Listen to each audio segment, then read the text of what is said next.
Prions ensemble.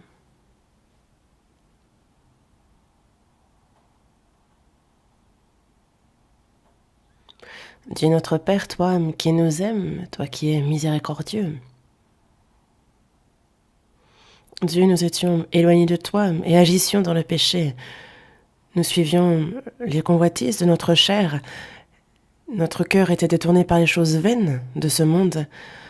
Dieu, il nous convenait de recevoir ta fureur, ton jugement, mais par le grand amour dont tu nous as aimés, c'est le Seigneur Jésus qui, à notre place, a reçu ton jugement, la punition. Et par le précieux sang qu'il a versé, il a éternellement lavé nos péchés, fait que sans aucun mérite de notre part, nous avons été sauvés. Tu as fait de nous tes enfants, merci pour cette grande grâce. À cette heure, nous qui, par le précieux sang du Seigneur, avons reçu la rédemption éternelle, nous sommes réunis devant toi pour louer ton nom, pour apprendre ta parole, et nous te remercions pour la communion que tu nous accordes. À cette heure, nous croyons à ce que le Saint-Esprit est parmi nous et tes regards sur chacun d'entre nous. Par ta main miséricordieuse, Dieu, soutiens-nous. Nous sommes encore bien trop faibles, insensés, ne connaissant pas assez ta volonté, et il nous arrive trop souvent de suivre la convoitise de notre chair, mais que par ta parole, que par la puissance du Saint-Esprit, nous soyons davantage soutenus. Sanctifie-nous davantage, perfectionne-nous en tant que tes enfants, que l'on puisse vivre comme il se doit, comme tes fils. Nous te demandons, Seigneur, de nous guider pour cela. Donne-nous la sagesse pour discerner ta parole, et afin que l'on puisse vivre pour ta gloire. Donne-nous le courage, la sagesse.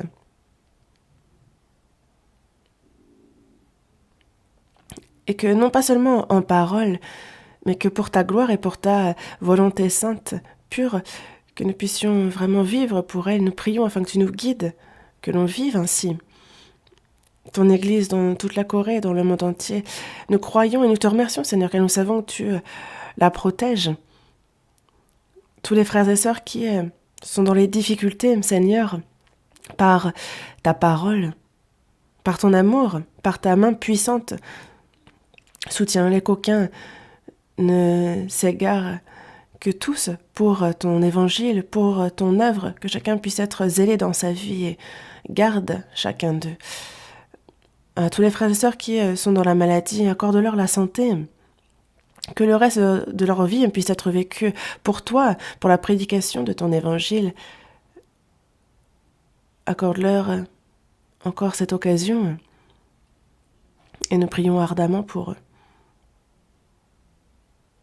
En ton temps, tu nous donnes la parole dont nous avons besoin, tu nous enseignes la voie à suivre, comment nous comporter. Aujourd'hui encore, donne-nous la parole dont nous avons besoin, fais-nous comprendre cette parole et guide-nous aussi pour qu'on la comprenne. Nous nous confions en toi et nous avons prié en le Seigneur Jésus. Amen.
Ouvrons la Bible.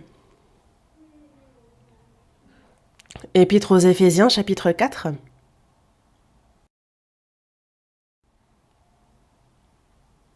Épître aux Éphésiens, chapitre 4.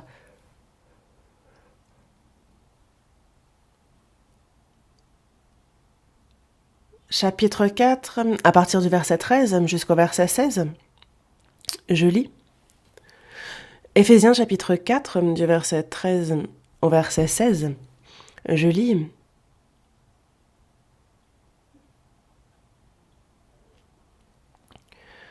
Jusqu'à ce que nous soyons tous parvenus à l'unité de la foi et de la connaissance du Fils de Dieu, à l'état d'homme fait, à la mesure de la stature parfaite de Christ, afin que nous ne soyons plus des enfants flottants et emportés à tout vent de doctrine par la tromperie des hommes, par leur ruse dans les moyens de séduction, mais que, professant la vérité dans la charité, nous croissions à tous égards en celui qui est le chef, Christ. C'est de lui, et grâce à tous les liens de son assistance, que tout le corps, bien coordonné et formant un solide assemblage, tire son accroissement selon la force qui convient à chacune de ses parties et s'édifie lui-même dans la charité. Jusqu'ici.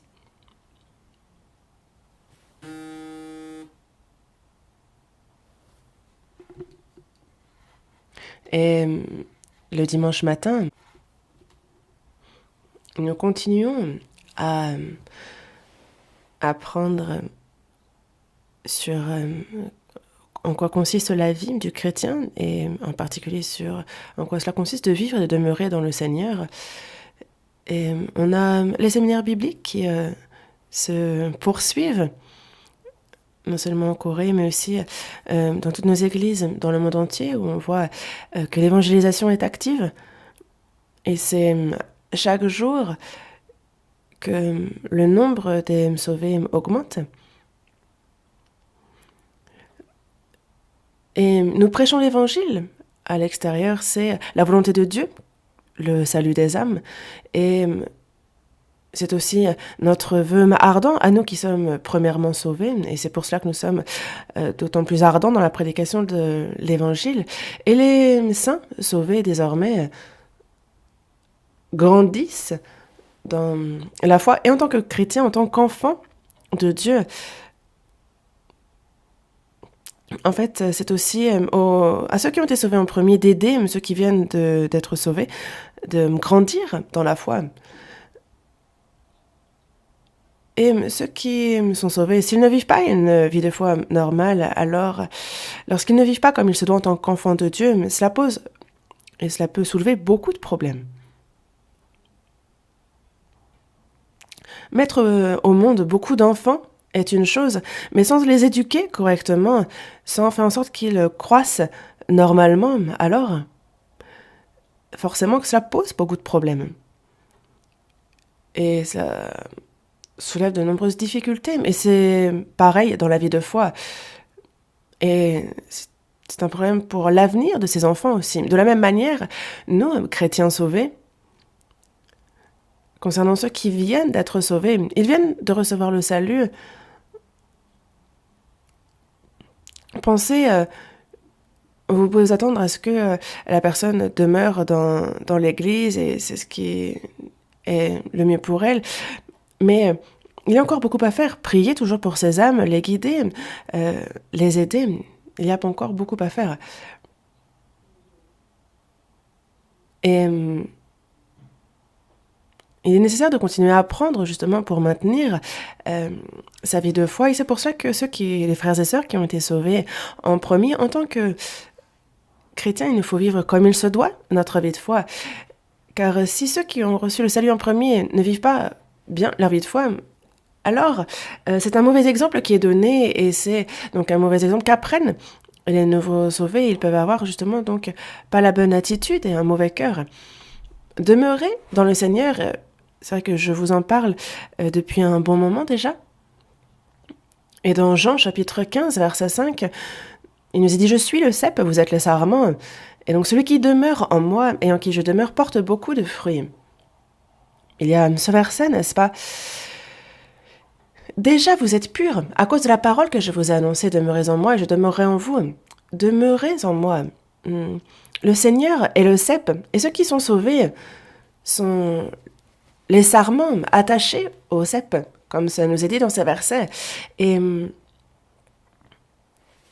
les sarments sont attachés au cep pour pouvoir recevoir la sève qui est tirée de la racine et qui remonte jusque dans les branches.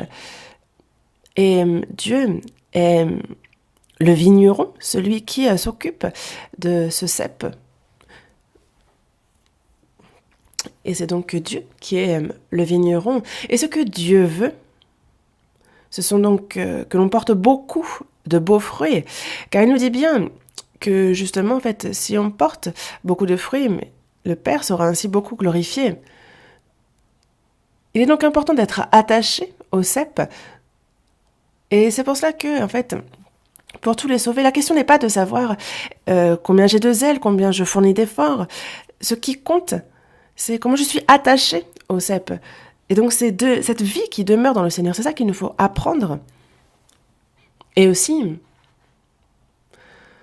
dans Jean chapitre 10, verset 16, ce verset nous dit que le Seigneur, non seulement il nous a sauvés, mais il est aussi le bon berger qui nous guide, qui nous dirige.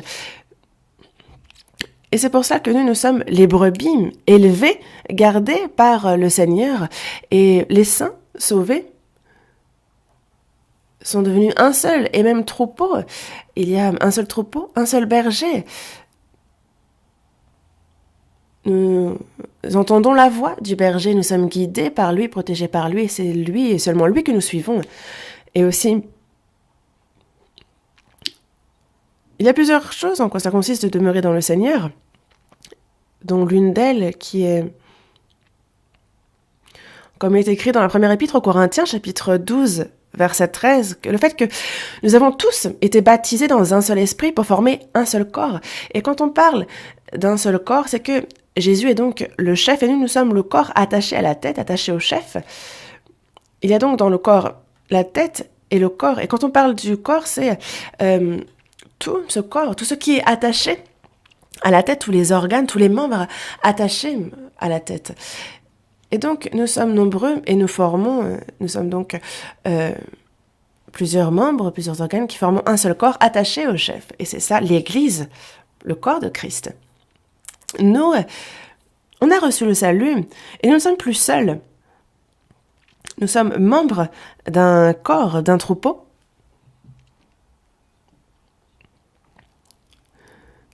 Et ce qui compte, ce n'est pas le zèle que l'on peut fournir individuellement, à titre personnel, non. Mais on a donc Jésus-Christ pour chef, et il nous nourrit, il nous alimente, et ce qui compte est de vivre une vie qui lui obéit, qui suit sa parole. Pourquoi ? Parce que il est le chef, il est la tête, il faut donc que le corps suive les ordres qui viennent de la tête.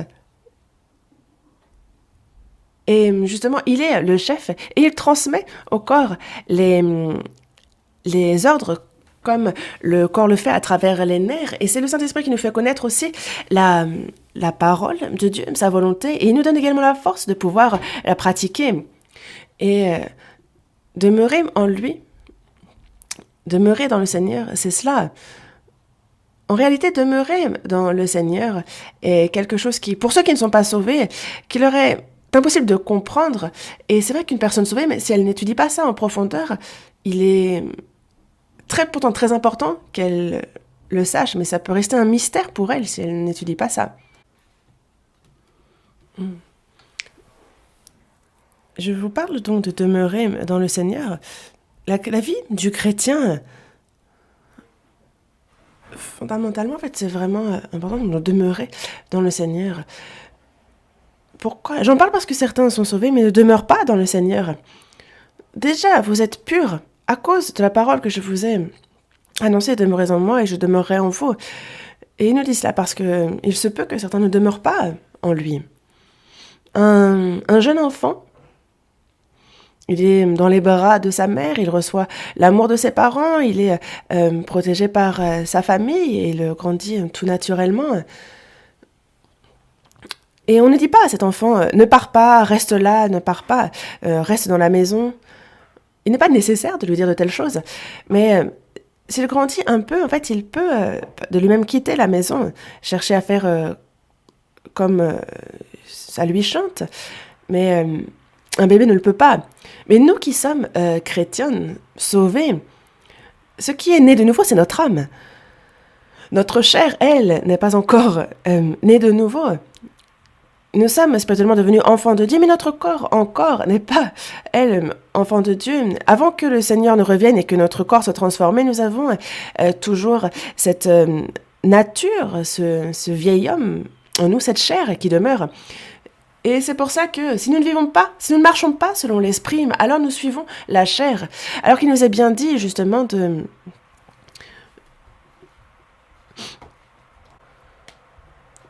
marcher selon l'esprit pour ne pas accomplir les désirs de la chair. Et justement, parce que ça peut aller à l'encontre des désirs du Saint-Esprit. Et c'est pour ça qu'en fait, nous, notre chair, dès qu'elle en a l'occasion, elle cherche à vivre comme bon lui semble, à faire comme elle veut. En fait, on est entêté, on peut chercher la facilité. En fait, on a tous ce côté aussi. Et c'est pour cela que il nous faut apprendre vraiment en quoi cela consiste de demeurer dans le Seigneur et vivre ainsi. Demeurer dans le Seigneur de notre vie. Et aussi, dans la première épître aux Corinthiens, chapitre 1, verset 9, il est dit de Dieu qu'il est fidèle, qui nous a appelés à la communion de son Fils, Jésus-Christ, notre Seigneur. Quand il dit nous avoir appelés, il nous a sauvés. Une fois qu'il nous a sauvés, une fois qu'il nous a appelés, que fait-il? Il nous place dans la communion en anglais fellowship, et la communion. Dans la première épître de Jean, chapitre 1, il est dit de notre communion qu'elle est avec le Père et avec son Fils, Jésus-Christ. Après qu'on ait reçu le salut, il y a donc communion avec le Fils et communion entre ceux qui sont déjà en communion avec le Christ, la communion entre nous. Quand on parle de nous, on parle de ce troupeau des sauvés. Notre communion est avec le Père et avec son Fils Jésus-Christ. Non pas nous, entre humains, mais c'est avec le Père, avec son Fils Jésus-Christ. C'est à cela qu'il nous a appelés. Et c'est ensemble qu'il permet qu'on le fasse par le Saint-Esprit. Et Jésus est le Seigneur, il est notre Seigneur, et moi je suis dans ce troupeau. Nous sommes donc en communion avec le Père, mais justement, en fait, celui qui dit qu'il est dans la communion alors qu'il est dans les ténèbres, c'est un menteur. Il faut justement être dans la vérité, dans la lumière, parce que l'obscurité est le contraire de la lumière. Et la personne qui vit comme bon lui semble, qui suit la chair, qui ne vit pas comme il faut, marche dans l'obscurité. Et que cette personne dise qu'elle est en communion avec le Père, c'est un mensonge, ce n'est pas la vérité. Un mensonge, c'est ce qui n'est pas vrai. Demeurer dans le Seigneur, mais en fait, ne pas demeurer dans le Seigneur dans sa vie. Vivre à sa manière, selon son envie, son entêtement. Ça, ce n'est pas demeurer dans le Seigneur. Mais au contraire, justement, c'est juste... Si nous, on marche dans la lumière, lui-même, il est dans la lumière. Alors, nous sommes mutuellement en communion. Il y a donc la communion avec le Père et aussi entre nous. Et demeurer dans le Seigneur, c'est cela, c'est demeurer dans cette communion. Nous, on est réunis en ce même lieu. Avec la pandémie de la COVID-19, on voit que petit à petit, elle recule et on en voit le bout. Et merci à vous, car aujourd'hui, vous êtes nombreux à être réunis, présents. Mais il y en a encore beaucoup qui ne sont pas présents, parce que si tout le monde était là, il n'y aurait pas de place libre. Mais le corps est donc présent, mais il se peut que le cœur, lui, soit ailleurs, que l'on soit divisé dans le cœur. Quand on chante, quand on prie, quand on écoute le sermon, on a l'impression d'être unis. Mais quand on regarde la vie, il y a ceux qui vivent à leur manière, qui vivent comme bon leur semble. Ça, c'est une situation qui est possible. Et on ne peut pas dire alors que l'on est un. Et c'est pour ça qu'aujourd'hui encore, je vais continuer à vous parler de en quoi ça consiste de demeurer et vivre dans le Seigneur. Aujourd'hui, on est peut-être au 11e sermon sur ce sujet, mais il faut que je vous en parle encore. Pour ceux qui viennent d'être sauvés, il faut absolument apprendre en quoi cela consiste de demeurer dans le Seigneur. Et pour ceux qui sont sauvés depuis un moment, en quoi ça consiste de demeurer dans le Seigneur? Demeurer dans le Seigneur. On parle de ce troupeau, justement, de l'Église, au sein de laquelle est le Seigneur. L'Église, qui est donc en grec ecclésia, autrement dit le troupeau séparé. Et c'est ça en fait, on n'est pas du monde, il nous a choisis du milieu du monde. Et donc c'est pour ça que le monde nous aime, et on a été un troupeau choisi, séparé. Il y a eu la tour de Babel, et là où il y avait justement l'idolâtrie, Dieu a appelé Abraham, il l'a conduit en terre de Canaan, il y a cette alliance, cette promesse qui a été faite, il y a donc le plan de Dieu, il y a Dieu qui gouverne. Et on entend ici justement que les sauvés sont ce troupeau qui sont séparés, gouvernés par Dieu et qui, pour la volonté de Dieu, pour entrer dans ce royaume des cieux, ont été mis à part, ont été séparés. On parle des saints. Saints, en synogramme, c'est donc le caractère de la sainteté et d'autres du troupeau. On a donc par saint le fait d'avoir été séparés, mis à l'écart de ce qui est impur. Et c'est pour ça qu'on parle de ce troupeau saint. Parce que vous n'êtes pas du monde. D'ailleurs, dans la seconde épître aux Corinthiens, chapitre 6, il nous est dit de sortir du milieu d'eux, de se séparer, de ne pas toucher à ce qui est impur. Et justement, nous sommes séparés saintement désormais. Et les gens de ce monde, c'est de ce milieu-là dont nous sommes sortis. Et il s'est mis à part ce troupeau saint.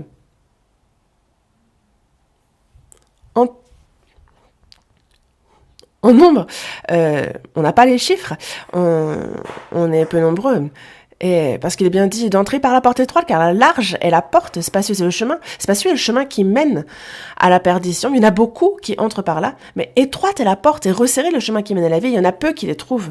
On oppose donc ici beaucoup et peu. Donc beaucoup qui vont à l'église, mais peu de sauvés. Beaucoup de religieux, mais peu de chrétiens. Beaucoup de gens qui croient, mais peu qui sont guidés par Dieu, qui sont guidés par l'Esprit.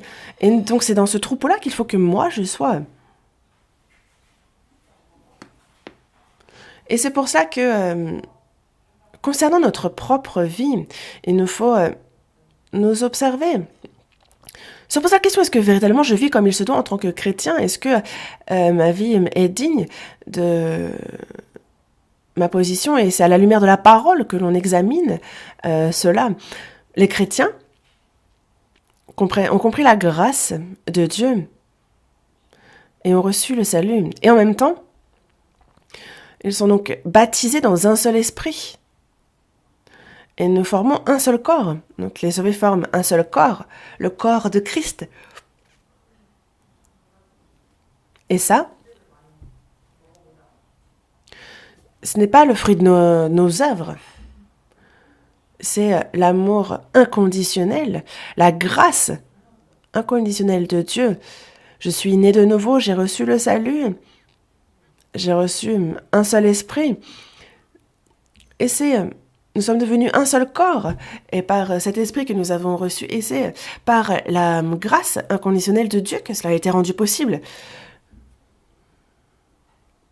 Dans la première épître aux Corinthiens, chapitre 12, verset 13, il est dit donc « On a tous été baptisés dans un seul esprit pour former un seul corps, soit juif, soit grec, soit esclave, soit libre. » Donc, quelle que soit notre position, notre situation, en fait, on forme un seul corps. Et cela surpasse tout cela. Est-ce que, par exemple, la main peut dire du pied que ce n'est pas le corps parce qu'on ne se ressemble pas? Le tout est d'être un seul corps lié au chef, à la tête. Les personnes qui sont sauvées sont un seul et même corps, attachées au chef. Nous avons reçu la même vie, le même amour de Dieu. Et c'est par la parole de Dieu que nous sommes devenus un. Et c'est pour ça que l'on a un Père, que nous sommes frères et sœurs. Nous avons la même espérance, la même foi, et désormais la même raison de vivre, le même but.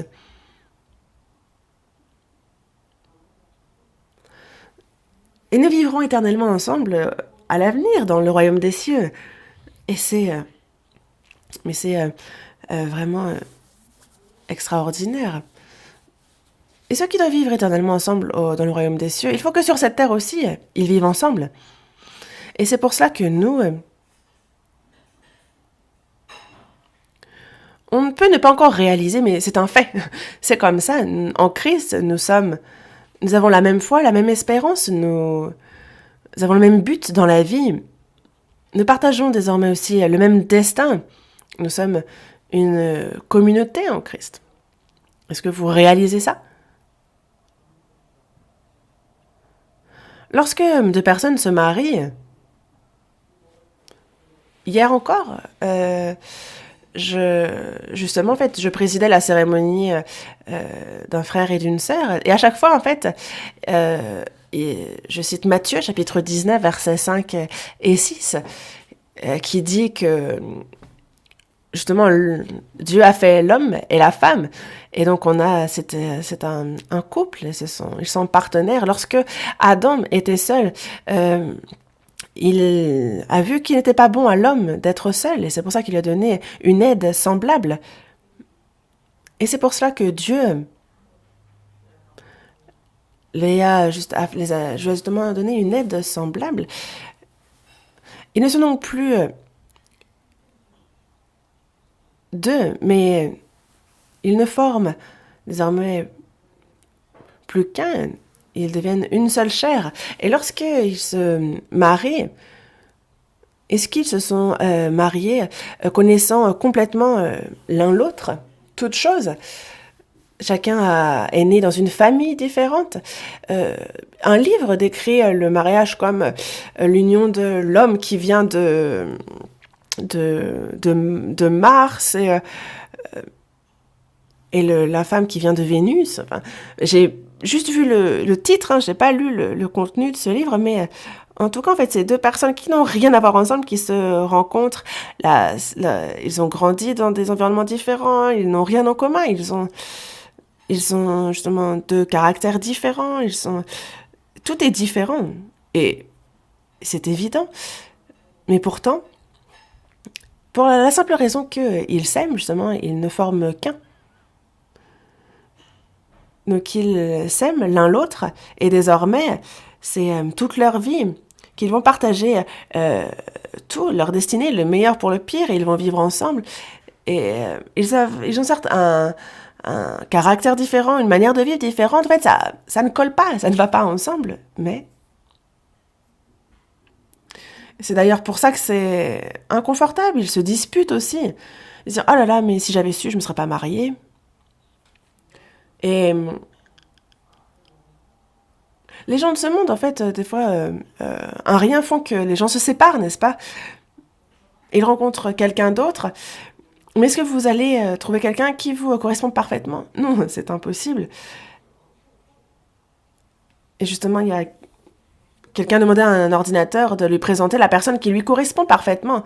Et l'ordinateur lui présente la personne avec qui elle était en premier. Il n'y a personne qui nous corresponde parfaitement. Comme il n'y a personne qui ait le même visage. Et donc, est-ce que vous pensez qu'il y a quelqu'un qui ait le même caractère que vous, qui est toute chose semblable à vous? Non. Chaque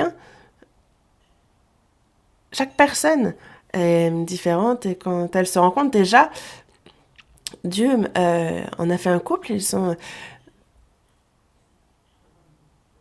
et justement, en fait, ils unissent leurs forces, ils cherchent à se comprendre l'un l'autre, ils font des compromis, et petit à petit, en fait, ils apprennent à se connaître, et ils deviennent un. Et petit à petit, justement, ils vont se ressembler en termes de caractère. C'est même le visage aussi qui se ressemble. En fait, petit à petit, les deux se ressemblent.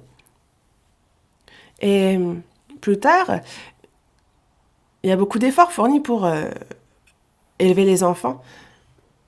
Mais plus tard, les enfants aussi ont pris leur indépendance, et les deux ont les cheveux grisâtres, et désormais...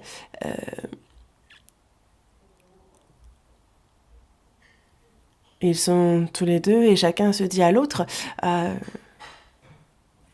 ne peux pas partir en premier, on a vraiment bien vécu, il faut qu'on parte ensemble. En fait, ils se chérissent l'un l'autre, ils compatissent l'un avec l'autre, ils se protègent aussi.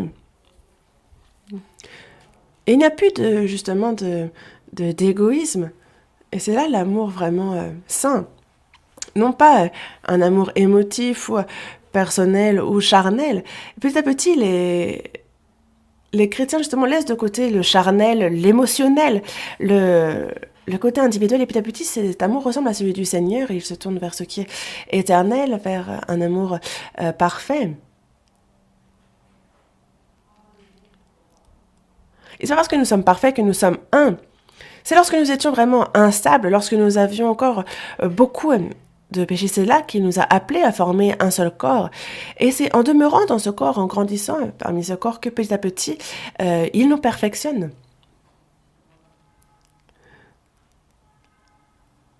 Et c'est pas parce qu'une personne ne nous plaît pas que on va soulever des problèmes, ou on va s'énerver. Il n'y a pas une seule personne qui se ressemble. Chacun suivait sa propre voie, chacun errait. Mais nous sommes retrouvés en Christ, une personne ne se ressemble. Et c'est pour ça que les chrétiens, c'est en Christ que nous sommes un seul corps. Et nous sommes dans le même bateau, désormais. Si on souffre, c'est ensemble qu'on souffre. Si on a des difficultés, c'est ensemble qu'on les surmonte, qu'on les supporte. Et c'est ensemble qu'on collabore pour le Seigneur. Et c'est comme ça qu'on doit vivre désormais. On a reçu la même vie, la même espérance. Nous avons le même but dans la vie désormais aussi. Et nous marchons selon le même esprit. Et donc, au cours de notre vie, petit à petit, on se ressemble. Désormais, en fait, nous ne connaissons plus personne selon la chair. Dans la seconde épître aux Corinthiens, chapitre 5, verset 16, il est dit que si nous avons connu Christ selon la chair, que se passe-t-il si on connaît Christ selon la chair? Il est né fils d'un menuisier, il était dans une famille pauvre. Il n'est jamais allé à l'école, il n'a pas reçu d'éducation particulière, il n'a pas de fortune dont il a hérité.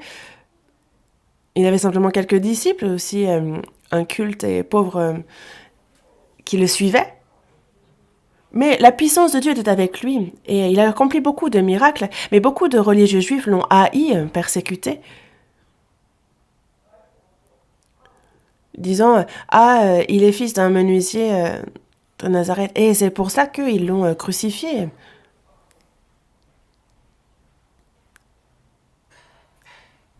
Et en fait, on ne connaît pas Christ selon la chair.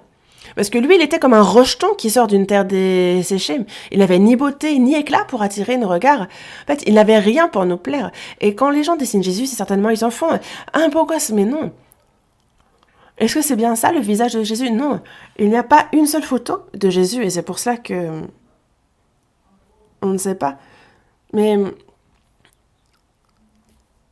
certainement, quand on rencontrera Jésus, certainement comme c'est écrit dans la Bible, il n'avait rien pour attirer nos regards. Il n'avait ni beauté ni éclat. L'apôtre Paul aussi, je pense que charnellement, il n'avait aucun trait attractif. Il avait des maladies aux yeux. Et aussi, en fait, quand il écrit à Galates, en fait, il parlait d'avoir été mis à l'épreuve par sa chair. Et donc, c'était pourtant un grand apôtre, mais certainement que charnellement, il n'avait rien pour lui. Mais désormais, nous ne connaissons personne selon la chair. La chair, que la personne soit belle ou pas, que cette personne, quelle que soit sa famille, quel que soit son caractère, que la personne soit riche ou pauvre,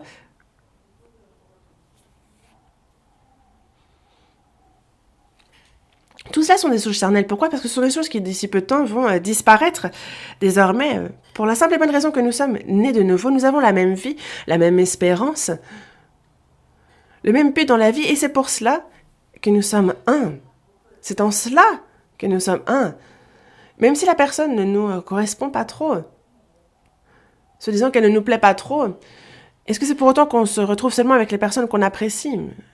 Vous imaginez le nombre de personnes que ça représente, ceux que vous appréciez? Ce n'est plus le cas pour nous chrétiens désormais, n'est-ce pas? Si quelqu'un est en Christ, justement, il est une nouvelle créature. Les choses anciennes sont passées, voici, toutes choses sont devenues nouvelles. En Christ, nous sommes, toutes choses sont nouvelles. Les choses nouvelles, parce que les choses anciennes sont passées, nous sommes une nouvelle créature. Ce vieux moi est passé. Il n'y a plus rien à voir de ce côté-là. Désormais, c'est en Jésus que nous sommes une nouvelle créature, et c'est la seule chose c'est la seule chose qu'il faut qu'on regarde. Quand on regarde les frères et sœurs aussi, honnêtement, il y a des frères et sœurs qui ont un caractère vraiment particulier, et donc des fois, ça conduit à des conflits.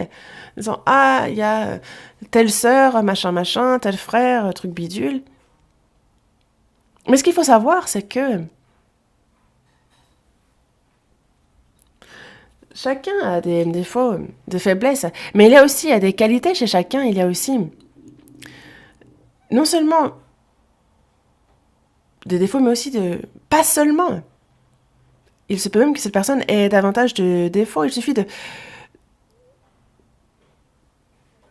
laisser de côté justement ces défauts. Mais il y a ceux qui s'arrêtent sur ces tout petits détails qui ne leur plaisent pas. Les hommes de nos jours, regardez les politiciens. Chacun a des qualités et de bons points, mais en fait, au contraire, ils vont aller gratter dans les défauts, même s'il est tout petit, sans se remettre en question eux-mêmes. Est-ce que la personne elle-même n'a pas de défauts? En fait, on comble les faiblesses, les imperfections de chacun, on fait l'effort de chercher à comprendre l'un à l'autre, on compatit, justement, on se met à la place de l'autre. C'est ça. Première épître aux Corinthiens, chapitre 12. Première épître aux Corinthiens, chapitre 12. Première épître aux Corinthiens, chapitre 12, verset 25. Première épître aux Corinthiens, chapitre 12, verset 25. Afin qu'il n'y ait pas de division dans le corps, mais que les membres aient également soin les uns des autres. Afin qu'il n'y ait pas de division dans le corps. Est-ce que la main droite et la main gauche se battent?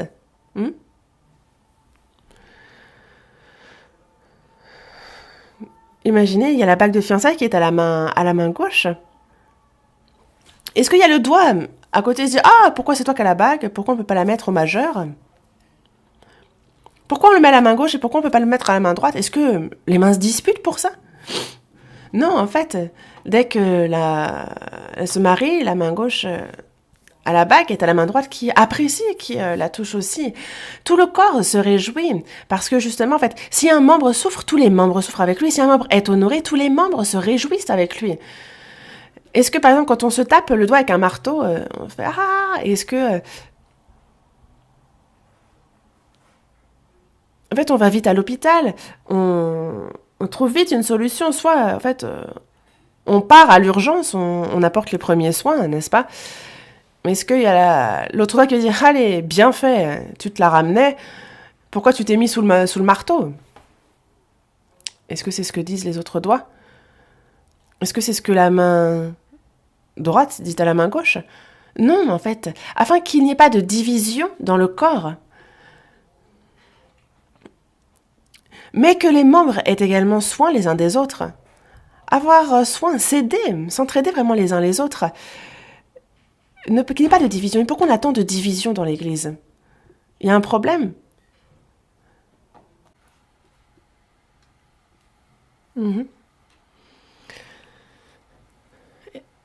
Est-ce que vous êtes parfait pour pouvoir juger les autres?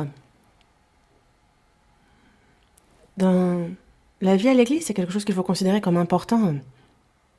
Même les enfants nés de mêmes parents, il y a des filles, des fils, chacun a un visage différent, chacun a un caractère différent, une apparence différente. Mais est-ce que ça signifie pour autant que on chasse ceux qui ne nous plaisent pas? On s'entraide, on cherche à se comprendre les uns les autres. Pourquoi? Parce que c'est la famille. On ne souhaite que personne dans la famille ne fasse d'erreur ou se trompe. Pourquoi? Parce que c'est la famille. Pourquoi est-ce que alors dans l'Église, est-ce que nous qui sommes d'un même père, devenus famille par un même sang, pourquoi est-ce qu'il y a tant de problèmes dans l'Église alors?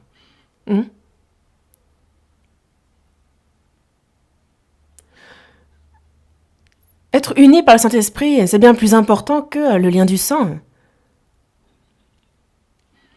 Et si vraiment c'est la famille, alors est-ce qu'on pourrait agir comme ça? C'est les enfants de Dieu, encore bien plus important que la famille. Et demandez à Dieu combien chacun est important. Même si les parents ont des problèmes, même si justement les enfants ont des problèmes, justement on s'attache encore davantage à eux, on s'efforce de leur venir en aide. Et désormais, nous sommes un dans le Seigneur. Et nous ne sommes pas un parce que nous sommes parfaits, mais parce que nous sommes un petit à petit. On avance dans ce processus de perfectionnement, petit à petit. Et parce qu'on est imparfait, on avance vers la perfection. Voyons, on retourne au verset qu'on a lu dans Éphésiens chapitre 4, verset 13. Éphésiens chapitre 4, verset 13. Jusqu'à ce que nous soyons tous parvenus à l'unité de la foi et de la connaissance du Fils de Dieu, à l'état d'homme fait, à la mesure de la stature parfaite de Christ.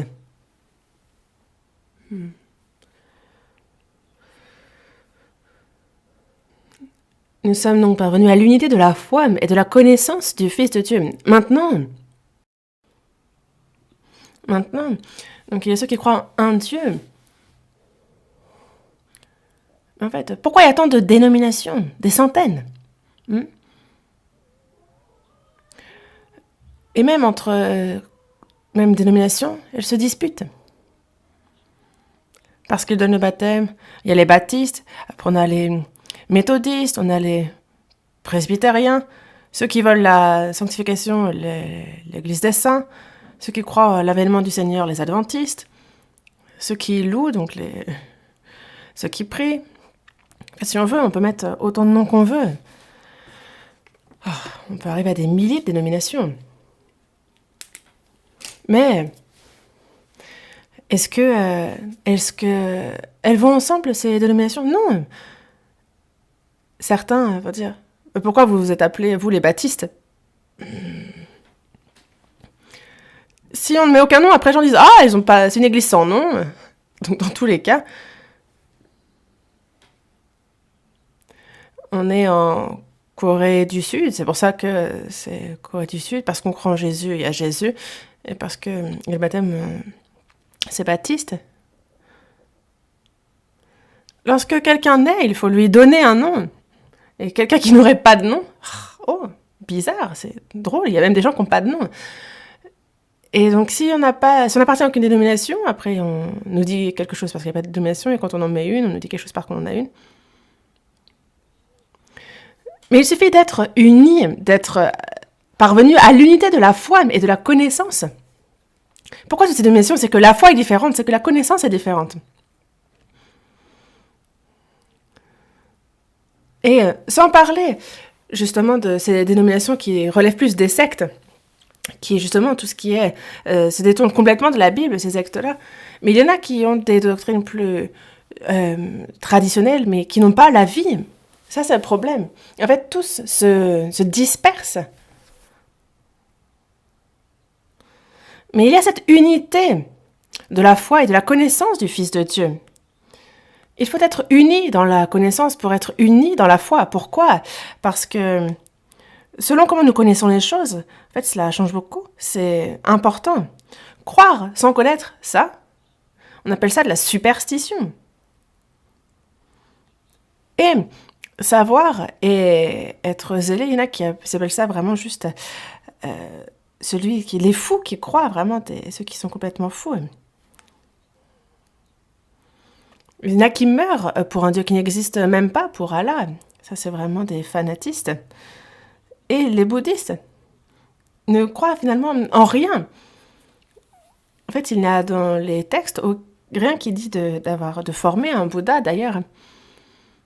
Est-ce que, justement, Bouddha a dit de croire en lui? Non. En fait, il n'y a pas de sujet de foi. Et pourtant, c'est devant Bouddha qu'il ne cesse de se prosterner, de prier. Et c'est de l'idolâtrie ou de la superstition. Quoi d'autre? Et en Israël aussi, il y avait ceux qui avaient ce cœur religieux et qui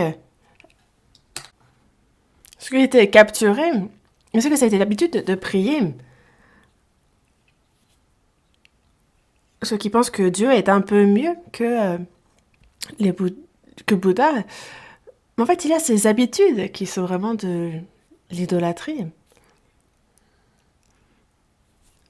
Et en fait, même dans ceux qui disent croire à Jésus, il y a toutes sortes de choses. En fait, dans le passé aussi, parmi les catholiques, donc ceux qui croient en Dieu, qui croient en Jésus, et qui pourtant ont tué tellement de chrétiens.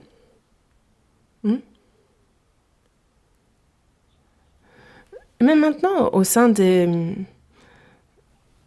chrétiens, c'est parce qu'il n'y a pas de persécution, mais avant, justement, avec le pape, il y avait justement, parce que c'était une autorité très puissante, et il y avait beaucoup de persécutions. Mais c'est vrai que de nos jours, parmi les protestants, en fait, concernant la prédication de l'évangile et les persécutions, en fait, il y a peu. Mais c'est ceux qui disaient croire en Dieu qui ont tué le Fils de Dieu. C'est le peuple élu qui a tué les apôtres du Seigneur, qui les ont poursuivis, qui les ont persécutés. Pourquoi? Parce que la connaissance est différente, et donc la foi aussi.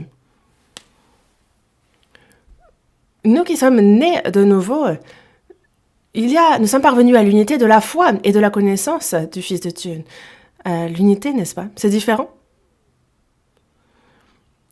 Nous sommes parvenus à l'unité de la foi et de la connaissance du Fils de Dieu, à l'état d'homme fait. En fait, cette unité, c'est l'Église. C'est dans l'Église que nous avons la même espérance, la même foi, la même vie. Et c'est par le même amour, par le même esprit que nous avons été unis, que nous sommes un. Nous sommes parvenus justement à un amour parfait, à l'Église. Et nous-mêmes, en fait, c'est dans cette unité que nous aussi, on parvient à titre personnel à la perfection. Et on est enseigné par le Saint-Esprit, et même à titre individuel.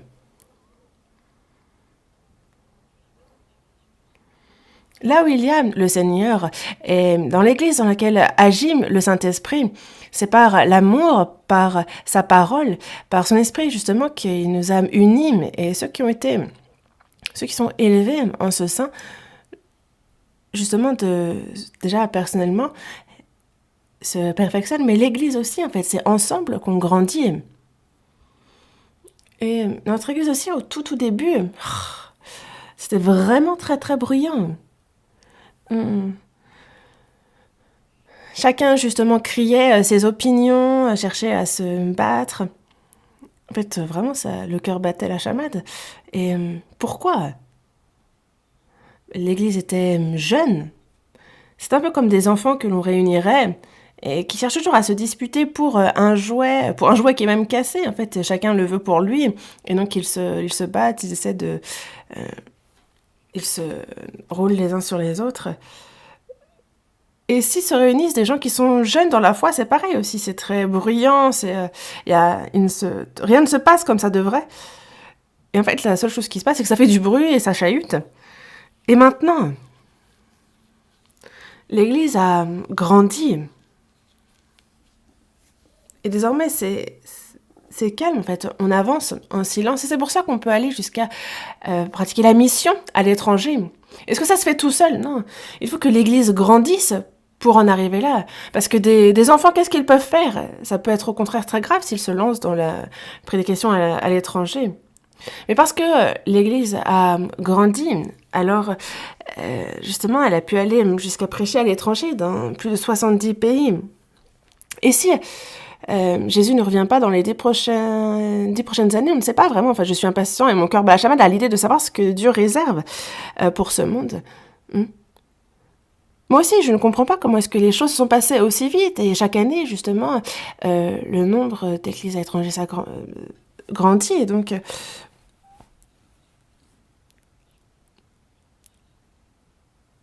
et c'est vrai qu'en fait, 70-80 églises à l'étranger, le nombre ne fait qu'augmenter. Et on sait que c'est sans gros problème. Pourquoi? Parce que c'est aussi un signe que l'Église a d'autant grandi. À titre personnel, chacun des frères et sœurs, et aussi l'Église en soi a grandi. Et on ne se rend pas compte à quel point on peut être reconnaissant pour ça. Et c'est vrai qu'il y a encore ceux qui, à titre individuel, n'ont pas grandi comme il fallait dans l'Église. Et le fait qu'ils ne suivent pas est aussi un problème. En fait, ils se plaignent de ci, de ça. Mais à l'échelle de l'Église aussi, il y a des églises plus mûres que d'autres, encore des églises encore un peu périles qui se disputent les uns les autres. Et ça ne marche pas bien dans l'évangélisation, dans ces cas-là. Mais vraiment, ce n'est pas bon, une telle chose. Dans Jacques, chapitre 3, verset 13, il dit « Si vous avez dans votre cœur un zèle amer et un esprit de dispute, ne vous glorifiez pas, ne mentez pas contre la vérité. » Justement, en fait, d'avoir un zèle amer, un esprit de dispute, ça, il n'y a pas de quoi se glorifier de ça. Ça relève du diable. Si jamais il y a dispute, s'il y a de la jalousie, alors ça, il faut s'en repentir. Ne rien faire par murmure. Pourquoi se disputer? Est-ce qu'il y a un problème qui vaut la peine de se disputer? Est-ce que ça empêche de prêcher l'évangile? Et ça fait que les gens ne croient pas en la parole? Et surtout, quand on regarde un peu, ce sont des problèmes minimes, ce sont vraiment des choses futiles. Mais ne faites pas ça.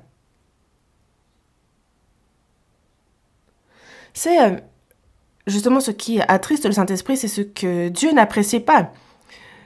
Mais cherchez plutôt à vous soutenir les uns les autres, à avoir de la compassion les uns pour les autres, à vous entraider. C'est ça qu'il faut, s'entraider.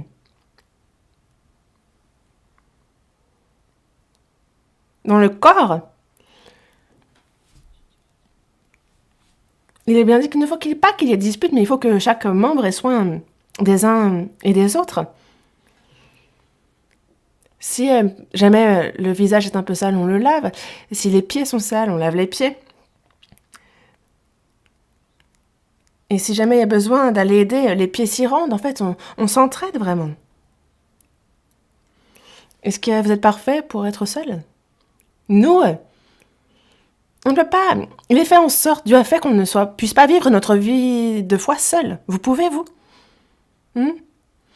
Les politiciens aussi, que ce soit le président, que ce soit les ministres, en fait, est-ce que vous pensez qu'ils sont là où ils sont parce qu'ils sont parfaits? Non, regardez. Comment faire pour bien faire? Regarder les empereurs à l'époque aussi. À l'époque aussi, ils avaient de nombreux conseillers. Ils avaient des conseillers, c'est comme dans la Bible. Justement, il est bien dit que plus il y a de conseillers, plus on prend les bonnes décisions.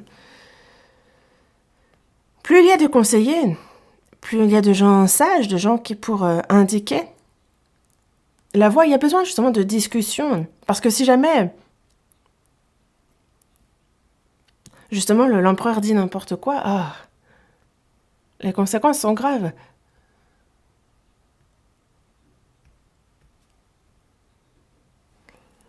Est-ce que justement les conseillers vont simplement se taire et vont aller dans le sens du poil de l'empereur? Non. Non, non, non, non. Si c'est non, même si c'est l'empereur qui le dit. Et c'est ce qui apporte l'abondance, c'est ce qui apporte la stabilité dans le pays. C'est encore le cas maintenant. Le président, est-ce que seul il peut gouverner toute une nation? Ou est-ce qu'il y a quelqu'un dans ce monde qui ait la puissance de faire ça? Personne. Cherchez bien, enfin personne. Et si on lui demande, il le dira. Moi, je ne peux pas, seul, je ne peux pas, mais je suis juste... Je prends les responsabilités, je suis là.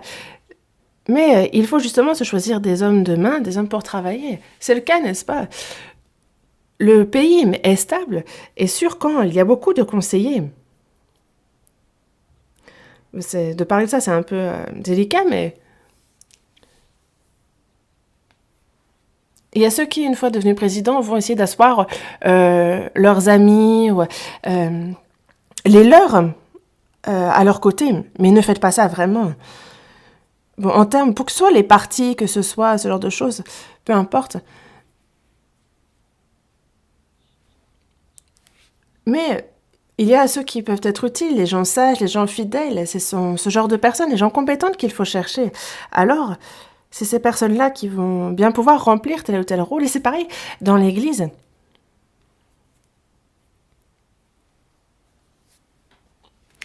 Et c'est pour ça que l'Église n'est pas formée d'une seule personne. Est-ce que le pasteur peut faire quoi que ce soit tout seul? Est-ce que les anciens peuvent faire quoi que ce soit seuls? Non, c'est ensemble. Moi, je ne peux pas, mais nous pouvons. Par la puissance qui agit en nous. Justement, il y a cette puissance qui agit en nous et qui peut faire bien au-delà de tout ce que nous pensons. Et ce n'est pas moi qui le dis, c'est justement l'apôtre Paul qui le dit dans Philippiens chapitre 4, verset 3, il puise tout par celui qui le fortifie. L'apôtre Paul n'a rien appris de ceux qui l'ont précédé en tant qu'apôtre. Il n'a pas établi d'apôtre, c'est simplement... Il n'a rien appris, il y a des hommes, il n'a rien appris en fait. Des hommes, mais lui, justement, il est serviteur, appelé par Jésus. Il a écrit 14 livres du Nouveau Testament. Est-ce que quelqu'un lui a enseigné quoi que ce soit? Est-ce que quelqu'un l'a établi apôtre? Non, c'est Jésus lui-même. Et où est-ce qu'on a ce genre de personnes? Il a été fait apôtre non de la part des hommes, ni par un homme, mais par Jésus-Christ et Dieu le Père. Et il a bien dit qu'il pouvait faire tout par celui qui le fortifie. Et il a dit cela quand il était dans une situation où il ne savait pas à quel moment il allait mourir, emprisonné à Rome. Et pourquoi quelqu'un qui prie tout par celui qui le fortifie se retrouve-t-il emprisonné? Il était en prison, il a prêché l'évangile. Il a passé... C'est la volonté de Dieu qu'il passe 2 ans à Rome et qu'il prêche, mais qu'il soit décapité. Quand il dit « je puis tout par celui qui me fortifie », ça ne veut pas dire qu'il fait ce qu'il veut. Non. Désormais, nous, c'est un peu différent. Nous ne pouvons pas. Mais c'est par la puissance qui agit en nous que nous pouvons. Et donc, il faut qu'il y ait unité. Il ne faut pas faire semblant d'être intelligent. Et c'est pour ça que nous sommes donc unis. Il y a cette unité dans la connaissance, dans la foi, dans la connaissance du Fils. Et justement, en fait, petit à petit, on parvient à l'état d'homme fait, à la mesure de la stature parfaite de Christ. Et vu qu'on est unis dans la foi, dans la connaissance du Fils de petit à petit, en fait, Christ, lui, il est dans la plénitude de la grâce, plénitude de l'amour. Il est, en fait, il est, lui, le reflet de la gloire de Dieu, il est l'empreinte de sa personne. Et donc, justement, Dieu qui nous est invisible, nous a été reflété par Jésus. C'est lui qui a manifesté ce Dieu qui nous est invisible. Il est le reflet de sa gloire.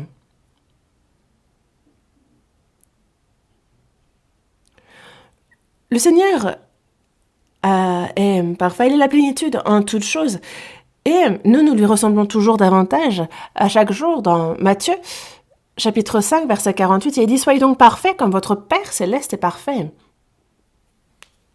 Jésus est parfait comme le Père céleste est parfait. Philippe a dit à Jésus « Jésus, montre-nous le Père, j'aimerais que tu nous montres le Père. » Mais il a dit « Celui qui m'a vu a vu le Père, pourquoi me demandes-tu de voir le Père ?» Et justement, Jésus, c'est Dieu fait chair, Dieu qui est invisible afin de se montrer aux hommes. La puissance qu'il a montrée, son amour, sa personnalité, tout ce qu'il a fait, c'est Dieu fait chair. Alors, ceux qui sont sauvés, en eux, il y a la vie de Dieu, il y a la vie de Christ, il y a l'esprit de Christ en eux. Et c'est par la parole que petit à petit, il nous fait ressembler à Christ.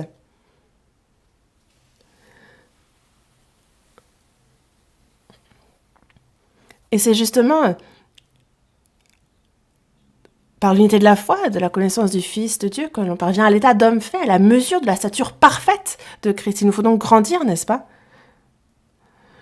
Ceux que ça fait 5 ans, 10 ans, 20 ans qu'ils sont sauvés, et ils sont toujours au même stade.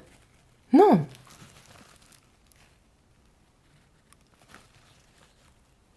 Une larve met 7 ans à devenir une cigale, mais elle devient une cigale. Nous, petit à petit, on change. Et le jour où le Seigneur reviendra, c'est même jusqu'à notre corps qui sera transformé. Mais avant que ce corps ne change, il faut que l'intérieur change. Petit à petit, c'est justement la personnalité de Christ qui se forme en nous. On atteint la stature parfaite de Christ. Romains, chapitre 8, verset 29. Romains, chapitre 8. Romains, chapitre 8, verset 29.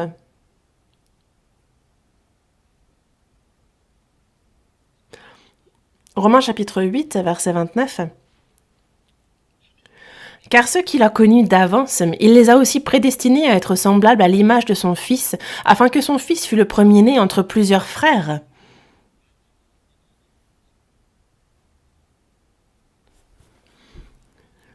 Ce qu'il a connu d'avance, Dieu, lorsqu'il a formé Adam, il a connu qu'il allait pécher, et parce qu'il a connu qu'il a péché, il a prévu aussi le salut par Jésus-Christ. Il n'a pas prédestiné le fait de savoir qui irait en enfer, qui irait au ciel, non. Mais libre à chacun d'être sauvé ou non. Il souhaite que tous soient sauvés. Mais est-ce que tout le monde est sauvé pour autant? Non. Mais il y a ceux qu'il a connus d'avance, il les a aussi prédestinés à être semblables à l'image de son Fils. Il connaît ceux qui sont sauvés en Christ et ceux qui sont sauvés, il les a aussi prédestinés à être semblables à l'image de son Fils. Nous, pour nous sauver, Dieu a à l'avance préparé, prédestiné ce salut. Et il a prédestiné le fait que nous deviendrions ses fils. Et c'est aussi à l'avance qu'il a prévu qu'il nous emmènerait dans son royaume. Mais ceux qui sont sauvés, il a également dit qu'il les a prédestinés à être semblables à l'image de son Fils. C'est la raison pour laquelle il nous a sauvés, afin que l'on soit semblable à son Fils. Les pécheurs qui devaient aller en enfer, qu'ils soient sauvés de justesse et qu'ils aillent tout misérables au paradis, c'est ça? Non. Quand on est sauvé, on est un misérable pécheur sauvé. Mais après le salut, petit à petit, on doit ressembler au Seigneur. Il est notre modèle, il faut qu'on lui ressemble.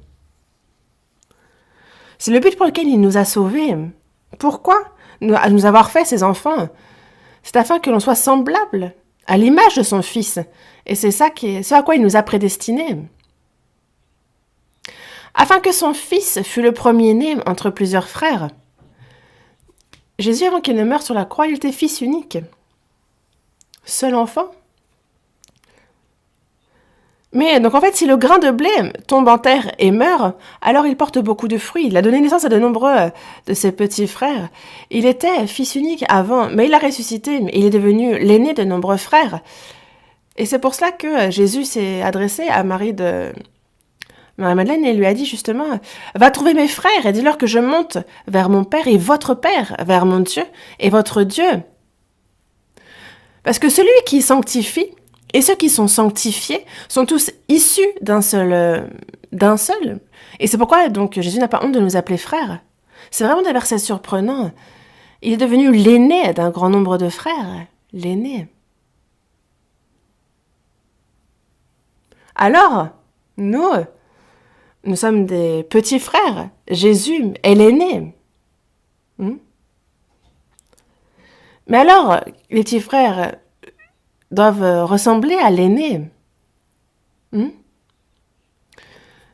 Les petits frères regardent ce que fait le grand frère et l'imitent. Jésus, il est l'image de Dieu. Il est la gloire, il est l'image de Dieu qui nous est invisible. Et Jésus, nous l'avons vu à travers la parole, pour ce qui nous concerne. Le Saint-Esprit, c'est à travers la parole que petit à petit, il nous fait ressembler à l'aîné, lui qui est le premier, le fils aîné. Il est vraiment justement donc le modèle, l'exemple à suivre. Le modèle. Et il faut qu'on ressemble au Seigneur petit à petit. Et qu'est-ce que vous en pensez? Vous pensez que vous le suivez bien? Que vous lui ressemblez? Dieu, justement, nous a sauvés, et c'est afin que l'on ressemble à son Fils. Et donc alors, qu'est-ce qu'il faut qu'on ait à cœur? Et justement, moi, mon vœu, ma prière, c'est de ressembler au Seigneur. Notre souhait, notre prière est de ressembler à Jésus. Quel est le vœu des chrétiens sauvés? Nous aussi, on veut devenir riche, gagner beaucoup d'argent et vivre dans le luxe, c'est ça? Est-ce que c'est juste mourir après avoir vécu? Est-ce que c'est ça notre vœu? Non. Ce n'est pas ça qu'on veut. Alors c'est quoi? À l'extérieur, on veut que de plus nombreuses âmes soient sauvées par la prédication de l'Évangile. C'est ce qui réjouit Dieu et c'est pour ça que c'est notre souhait également. Et on se réjouit non seulement du salut des autres, mais non seulement de cela, mais on se réjouit aussi de nous voir ressembler toujours davantage au Seigneur, petit à petit, petit à petit. Ressembler au Seigneur, ça, pour nous chrétiens, c'est notre souhait ardent, n'est-ce pas? Hmm. Peu importe combien Dieu le veut, si nous ne le voulons pas, ça ne fonctionne pas. Et nous, il nous faut le vouloir. Dieu, peu importe s'il nous a sauvés, peu importe s'il le veut, en fait, si quelqu'un vit comme s'il n'était pas sauvé, il ne peut rien faire, mais nous, il souhaite justement que l'on ressemble à son Fils, que l'on soit à l'image de son Fils. Et par le Saint-Esprit, il nous aide à atteindre ce but avec son amour, par sa puissance, par son esprit. Et il nous transforme chaque jour dans notre cœur et dans notre vie pour qu'on lui ressemble de plus en plus. Il fait en sorte que ce vœu s'accomplisse. Mais je suis sauvée, c'est sympa. Bon, je vais chanter quelques cantiques et puis je vais saluer quelques frères et sœurs et puis c'est un peu dommage, mais je vais donner quelques sous. Ça, sachez que les religieux le font même encore bien mieux que vous. Regardez, par exemple, les musulmans aussi, en fait. Sachez que les coffres sont remplis parce que en fait, j'étais au Myanmar et par exemple pour les bouddhistes, sachez que il y a des centaines, des milliers de Bouddhas, mais en or. Et justement, en fait, quand vous montez sur la montagne, vous en rencontrez tout le long du chemin et ils sont mis un peu partout. Il y en a énormément. Hmm. Et ceux qui servent aussi les démons, les esprits, en fait, sachez qu'ils leur donnent aussi beaucoup. Mais ceux qui croient en Jésus, est-ce que faire comme eux, ça suffit pour un chrétien? Non. Et surtout, si en plus on le fait sans cœur, ça n'a absolument aucune valeur devant Dieu. Nous, notre cœur, notre homme intérieur, petit à petit, il faut qu'il ressemble au Seigneur et que tout ce qu'on possède, mais aussi que toutes nos actions lui ressemblent toujours davantage. Dans la première épître de Jean, chapitre 2, verset 6, il dit que celui qui dit qu'il demeure en lui doit marcher aussi comme il a marché lui-même. Le Seigneur est en moi et je suis en lui. Ceux qui croient en cela vont réfléchir comme le Seigneur, vont parler, agir comme le Seigneur, se comporter comme lui, aimer comme lui, être humble comme lui.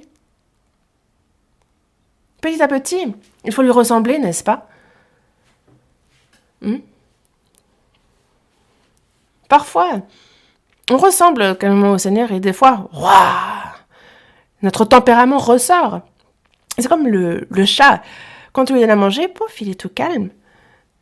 Mais si jamais on lui prend son assiette, alors il attaque le voisin. Un peu comme le tigre.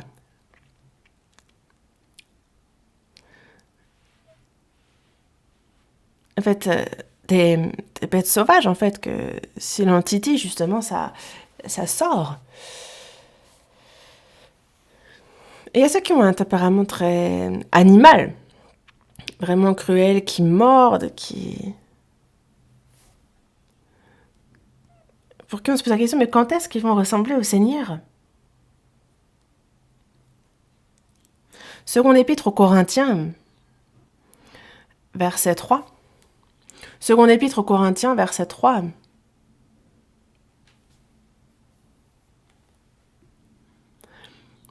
Seconde épître aux Corinthiens, chapitre 3, verset 18.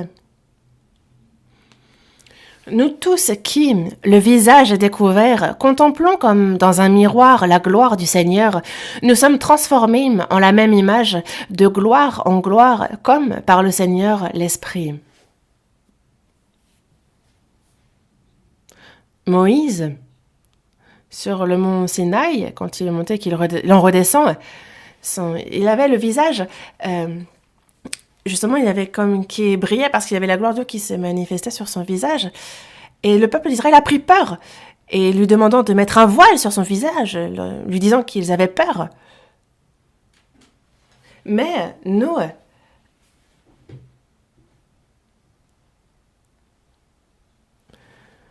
tous qui, le visage découvert, contemplons comme dans un miroir la gloire du Seigneur. Pourquoi? Parce que nous n'avons plus besoin de voile entre nous et le Seigneur. Nous contemplons comme dans un miroir la gloire du Seigneur. Nous sommes transformés en la même image, de gloire en gloire, comme par le Seigneur, l'Esprit. Nous contemplons donc la gloire du Seigneur et donc son image, sa gloire.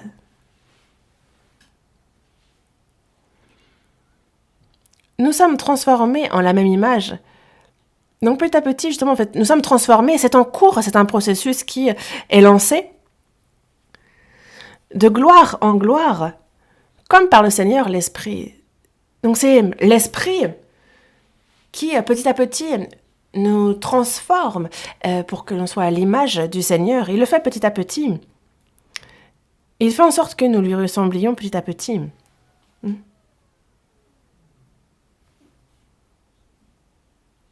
Quoi qu'on dise, en fait, qu'on parle comme lui, mais si on fait le service, qu'on le fasse comme, justement, avec la force qu'il donne. Si on doit s'aimer, on s'aime comme il nous a aimés. Et justement manifester que nous sommes bien disciples de Dieu par nos actions, par nos paroles. Et donc petit à petit, il nous faut lui ressembler, n'est-ce pas?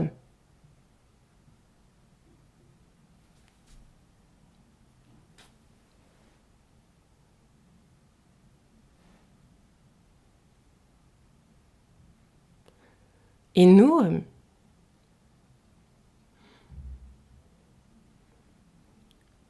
donc nous, il nous faut ressembler davantage, petit à petit, à l'image du Seigneur. Mais dans la seconde épître aux Corinthiens, chapitre 4, verset 4, il est dit de Christ qu'il est l'image de Dieu. Nous, on voit le Seigneur et c'est sur lui qu'on porte nos regards parce que c'est à lui qu'il nous faut ressembler. C'est comme En fait, on parle justement, il y a cette éducation prénatale du fœtus dans le ventre. Et par exemple, il y a la photo de quelqu'un qu'on respecte où, en fait, justement, non seulement en fait, on regarde l'image de la personne qu'on respecte, mais en plus, on repense à tous les bons points de cette personne. Et en fait, apparemment, que si on regarde cette image, le bébé aussi, le fœtus, va aussi le voir et lui ressembler. Bon. Après, c'est ce qu'on souhaite. Est-ce que ça se passe vraiment comme ça?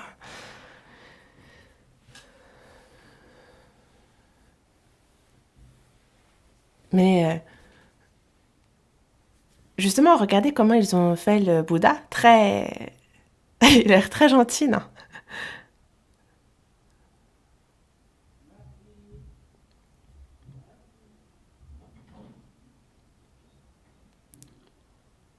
En fait, on a l'impression qu'ils leur ressemblent. En fait, ils ont l'air vraiment doux, gentils, humains.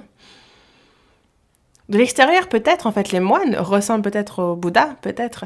Mais les chrétiens, eux, à qui doivent-ils ressembler?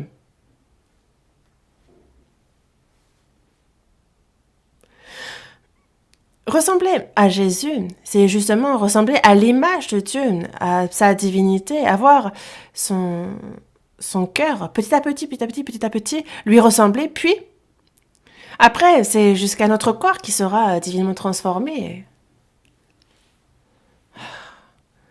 C'est important, ça.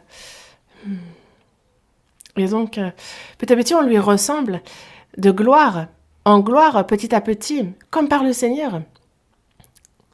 Lui ressembler. Les gens de ce monde, petit à petit, eux, ils deviennent de plus en plus bas, de plus en plus méchants, et ils ressemblent davantage au diable. Auparavant, enfin, ça s'est passé il y a bien longtemps déjà, le mari était médecin, et sa femme lui disait qu'il faut que lui aussi il aille dans le royaume des cieux. Il dit oh, toi, va. Moi, j'irai en enfer et je vivrai avec Miss Coréa. Ça s'est vraiment passé, hein. Moi aussi, je l'ai entendu, hein, j'ai rien inventé. Mais il y a des blagues, il y a blague et blague en fait. Est-ce que vous pensez que Miss Coréa, que Miss Monde allait en enfer? Sachez que quand on va en enfer, on est en enfer, tous ressemblent au diable. Tous justement mordent, tous sont cruels, féroces. Pourquoi? Parce que ce monde petit à petit ressemble toujours plus au diable. Nous, dans ce monde, on a ce corps, mais justement, en fait, il y a cet homme extérieur qui se détruit, mais notre homme intérieur se renouvelle de jour en jour. C'est vrai que l'homme extérieur, il vieillit, il s'affaiblit, mais c'est notre homme intérieur qui se renouvelle de jour en jour, jusqu'à ce que l'on rencontre le Seigneur, que l'on entre dans sa gloire. Et nous, il faut que l'on soit transformé, que l'on change d'ici là.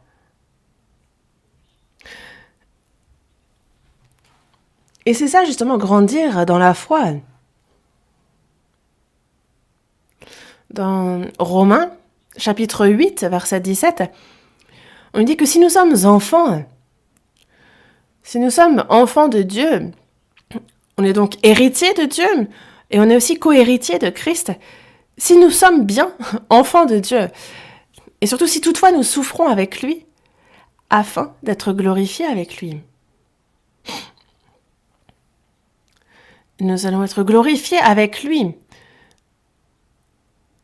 Mais ceux qui doivent être glorifiés avec lui doivent lui ressembler toujours davantage. Et que faire pour lui ressembler toujours plus? Obéir. Il faut obéir, mais si on veut obéir, il doit y avoir un sacrifice, il y a des souffrances. Pour ressembler au Seigneur, il faut que l'on accepte toute souffrance, toute épreuve. Même si l'on reçoit tout de ce monde, si ça n'a rien à voir avec le Seigneur, qu'est-ce que ça peut bien donc nous faire? En quoi c'est utile? Nous, petit à petit, il faut que ce soit notre vœu ardent que de ressembler toujours plus petit à petit au Seigneur, petit à petit. Pourquoi? Dieu qui nous a sauvés, pourquoi nous donne-t-il cette occasion de petit à petit ressembler au Seigneur? Il nous laisse vivre sur terre pour ça, pour qu'on lui obéisse. Dieu nous aide, mais il aide ceux qui lui obéissent. Si on désobéit, il ne nous aide pas du tout.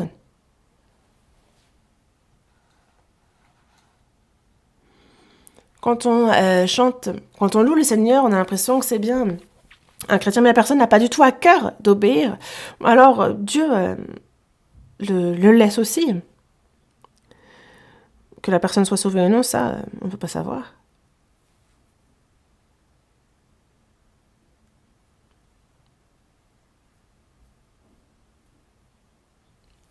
Lorsque le Seigneur reviendra dans Hébreux, chapitre 1, on nous parle de justement en fait ce qu'il va. Il y a ceux qui vont. Il y a le premier-né.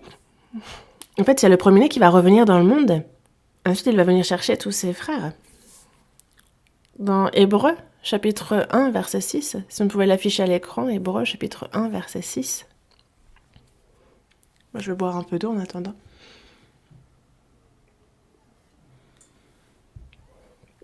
Vous voyez, c'est écrit en petit. Et lorsqu'il introduit de nouveau dans le monde le premier-né, donc le premier-né, Jésus, lorsqu'il revient, donc à l'avènement de Jésus, lorsqu'il revient dans les airs, l'aîné, il dit que tous les anges de Dieu l'adorent. À ce moment-là, tous les anges adoreront Dieu. Adoreront le Seigneur. Est-ce que vous pensez que les anges vont seulement se prosterner devant le premier-né? Ils vont aussi se prosterner, adorer les fils, les cadets. Parce que tous les anges, ce sont des esprits au service de Dieu, envoyés pour exercer un ministère en faveur de ceux qui doivent hériter du salut. Donc non seulement ils vont adorer le premier-né, mais ils vont également servir, adorer tous les autres enfants. Et donc les anges vont nous adorer. Soyez-en fiers. Moi, je suis enfant de Dieu. Petit à petit, je suis quelqu'un qui ressemble de plus en plus au Seigneur. Et à l'avenir, je serai adoré par les anges avec lui. Et il faut justement en être fier. Ah, pourquoi est-ce que je dois vivre dans de telles conditions? Pourquoi ma vie ressemble à ça? Ne vivez pas avec ce sentiment d'infériorité. Regardez combien Jésus a souffert. Regardez l'apôtre Paul qui a été sans vêtu, qui a été tremblant, qui a été dans la faim, dans l'éveil. Il a été décapité. Mais l'apôtre Paul, justement, avait cette fierté de savoir qu'il participerait à la gloire du Seigneur. Et pour lui, mourir était un gain. Est-ce que vous avez peur de mourir? Soyez honnête. Est-ce qu'une personne sauvée a peur de mourir?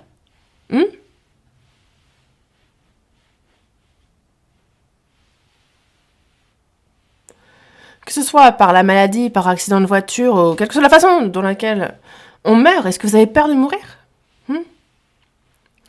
Que l'on vive longtemps sur cette terre,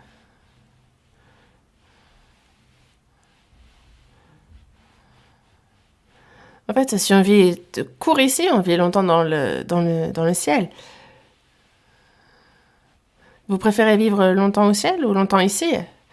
Vous préférez vivre un an de plus ici ou un an de plus au ciel? Vraiment?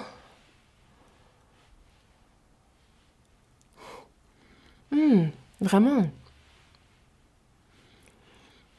Mais l'homme a tant peur de mourir. Les gens de ce monde s'imaginent que c'est la fin de toute chose, et c'est pour ça que ça les désespère. Mais nous, la mort de Jésus est le début de notre éternité. Et certains s'imaginent que, en fait, pour nous, c'est terminé. L'école de la vie, on entre justement à l'université de l'éternité, si on veut. Mais eux l'ignorent. Et on dit heureux dès à présent les morts qui meurent dans le Seigneur. Parce que c'est le jour où on se repose de nos travaux et on entre dans le repos éternel. Mais ne cherchez pas pour autant à mourir rapidement. Avant de partir, il faut que l'on ressemble au Seigneur, que pour lui, il y a des choses à faire pour lui.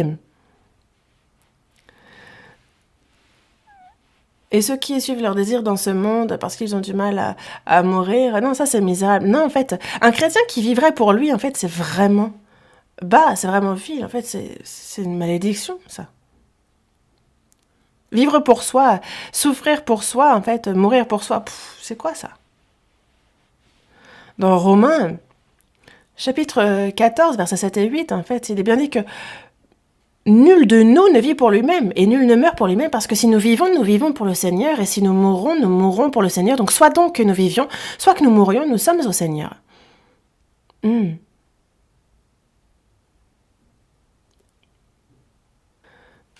Que je vive ou que je meure, je suis au Seigneur. Si je vis pour toi. Si je meurs pour toi.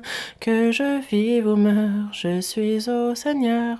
En fait, qu'ils viennent nous prendre rapidement, parce que vivre dans ce monde, c'est... Ou qu'on vive pour le Seigneur ici, ou qu'ils viennent nous chercher, l'un des deux, mais... De quoi vous avez peur?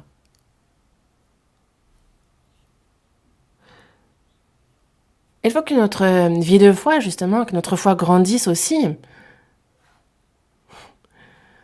Il faut qu'on voit un dernier passage dans Éphésiens chapitre 4. Éphésiens chapitre 4, verset 14. Afin que nous ne soyons plus des enfants flottants et emportés à tout vent de doctrine par la tromperie des hommes, par leur ruse dans les moyens de séduction. Et donc, désormais, nous ne sommes plus des enfants, il ne faut plus que nous soyons des enfants. Les saints d'Éphèse avaient déjà bien grandi. Afin qu'on ne soit plus flottant et emporté à tout vent de doctrine par la tromperie des hommes, par leur ruse dans les moyens de séduction. Et ils ont la ruse dans les moyens de séduction. Il y a ceux qui sont flottants et emportés à tout vent de doctrine, en fait. Et nous, on ne fait plus ça. On ne va plus ici et là. Un jeune enfant, il joue au parc et puis Et il y a quelqu'un qui lui dit « Ah, viens, je vais donner une choupe à choupe. » Il dit « Ouais !»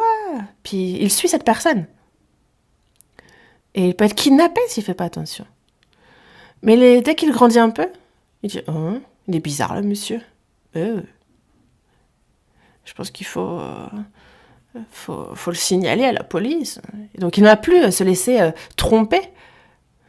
Mais nous, le diable nous tente tellement. Par diverses choses, il nous tente par diverses choses. Il fait qu'on se dispute entre frères et sœurs, qu'on se jalouse les uns les autres. Il apporte de fausses doctrines afin de diviser. Il soulève plusieurs problèmes. Alors qu'il nous est dit de nous efforcer de conserver l'unité de l'esprit. Mais si on ne le fait pas, en fait, justement, c'est là où on échoue dans la foi. Et il fait en sorte que certains quittent l'Église, et ça, c'est la fin pour cette personne. Dimanche dernier, vous avez entendu le sermon d'une personne d'il y a 30 ans, n'est-ce pas? C'est un... La personne qui est chez elle, à la maison, qui écoute en ligne. Bon, pourquoi aller à l'église, en fait? Elle s'endort, elle réécoute, elle se... Mais vraiment, en fait, c'est la fin de la foi pour cette personne. Vraiment. Je sais pas comment j'ai pu dire une telle chose à l'époque. Je sais pas qui a dit ça, d'ailleurs. Mais vraiment, c'est ce qui se passe. C'est le cœur qui s'éloigne. Il faut absolument se réunir, être un. Se réunir physiquement, avoir un seul et même cœur aussi, avoir la même pensée, avoir le même but, unir nos cœurs et être zélés. Ayez en vous les sentiments qui étaient en Jésus-Christ. Les sentiments qui étaient en Jésus-Christ, il faut que son image se forme en nous, que ses sentiments soient en nous. Alors,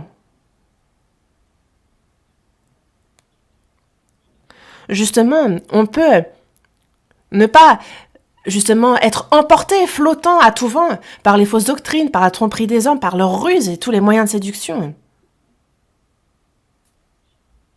Verset 15. Mais que, professant la vérité dans la charité, nous croissions à tous égards en celui qui est le chef, Christ. Professant la vérité dans la charité. Croissant à tous égards en celui qui est le chef, Christ. Croître, oui. Croître, c'est quoi? C'est ressembler au Seigneur. Dans Colossiens chapitre 1, verset 6, on nous parle du fait que cet évangile est au milieu de nous et dans le monde entier. Il porte des fruits et il va grandissant, comme c'est aussi le cas parmi nous, depuis le jour où nous avons entendu et connu la grâce de Dieu. Il porte des fruits. Depuis le jour où on a reçu le salut, on grandit, on porte du fruit, on grandit, on porte du fruit.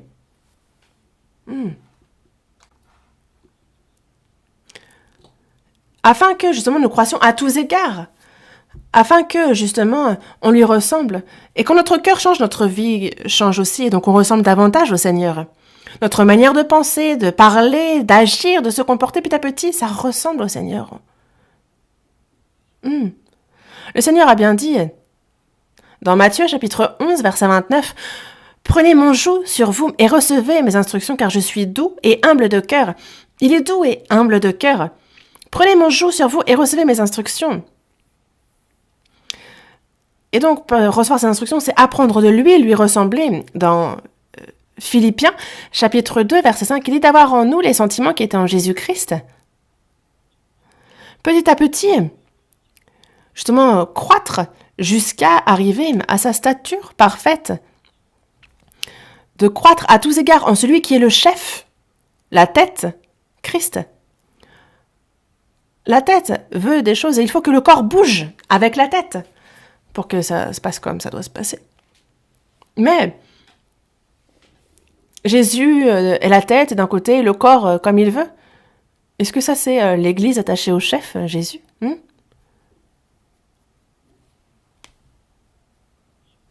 Verset 16.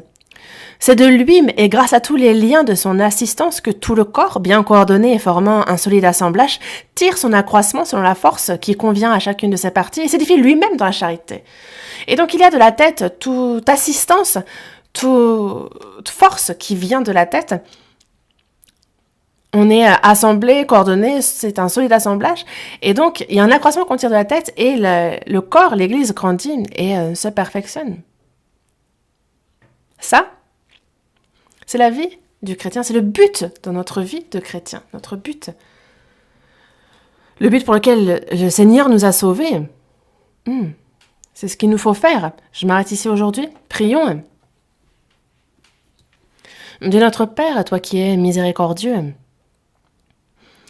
Dieu, en cette fin des temps que tu as fixé, et parmi beaucoup de gens dans ce monde, tu nous as d'abord appelés et sauvés, tu nous as séparés saintement, nous te remercions. La vie qu'il nous reste à vivre dans ce monde, que nous puissions la vivre comme il se doit en tant que tes enfants, et pour cela, que ce soit notre cœur ou notre vie, que petit à petit, Seigneur, elle te ressemble, que nous atteignions ta stature parfaite, que ton image soit formée complètement en nous et que nous puissions être dignes de toi. Aide-nous pour cela. Nous avons prié au nom du Seigneur, de notre Seigneur Jésus. Amen.